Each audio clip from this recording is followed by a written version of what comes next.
So now we're going to talk about advanced management, what we call the secret sauce of successful posting.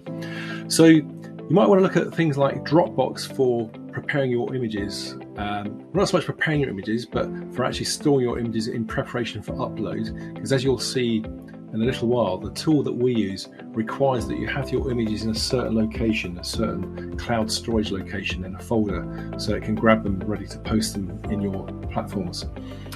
And the reason that you should use a spreadsheet is that you get so many features inside a spreadsheet that when you start to do this more seriously, you'll find that there are so many wonderful features inside things like Excel and Google Sheets that will really help do the job for you. It will do a lot of semi-automated mini tasks inside the spreadsheet for you.